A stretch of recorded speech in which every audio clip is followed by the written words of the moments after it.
Hey gang, I'm Melody. And I'm Anthony. Thanks for joining us. In this show, Sony's given us some inside access to their latest gear. But we're not trying to make a sale here. We're trying to help you better get to know their products and hopefully make some informed shopping decisions. Right, but first we're going to kick things off with a very common debate. The pocket camcorder versus the smartphone. Which one is better for taking photos and videos? Now, these days, we're getting a lot better stills and even HD video from our cell phones. So you might be wondering, why would you even want to buy a pocket camcorder? Well, there are actually a few good reasons, especially if you're doing a ton of video blogging or taking lots of video of your family, your vacations, or whatever.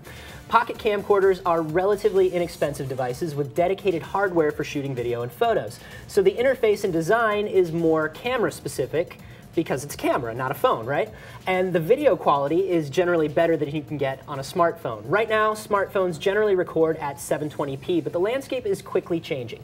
So let's get our hands on some of the most popular pocket camcorders that are out right now. Here we have the Kodak Play Touch and the Flip Slide HD, and of course, Anthony, will you do the honors? The Sony Bloggie Touch. That's the sound that it makes when you open up this box. Every time, too. Now, all three of them have, of course, a lot of similarities. All three have 3-inch touch screens. They're pretty similar in size and weight.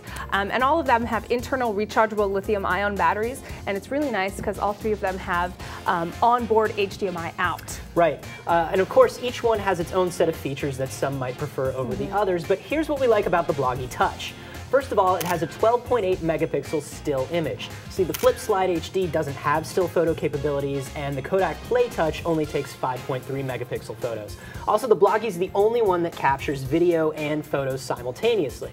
Secondly, with HD recording, the Flip only records at 720p. The Kodak and the Sony both record at 1080. The Bloggie is the only one that uses the entire 3-inch screen area when you're shooting video and photos. Yeah, I was actually really surprised to see that when I was using the Flip HD. You know, you've got this big, beautiful 3-inch touchscreen, and yet you're only able to view the image of what you're shooting on that third of the screen, and the rest of it is used for nav on the touchscreen.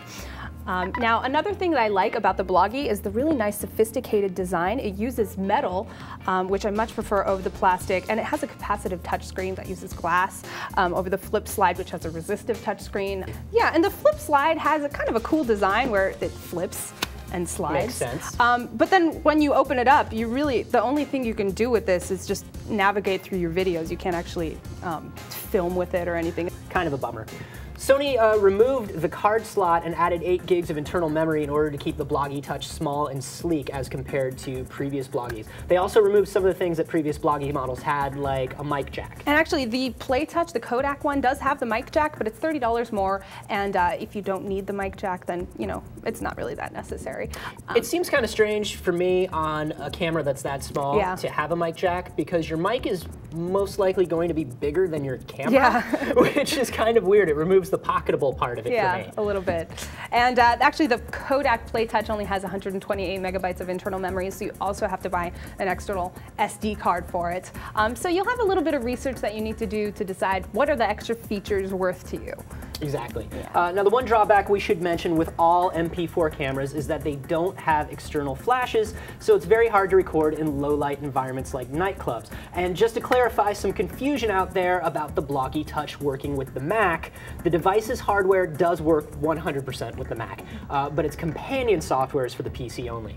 Now, Sony expects to have a Mac version this year, but you can still play or edit the Bloggie's video files with any program for Mac that supports MP4, like iMovie. Yeah, it's no problem. I was playing around the office with it. I was shooting a bunch of stuff, and I just popped in the USB, and I didn't even use the software that comes with it. Yeah, personal preference. Yeah.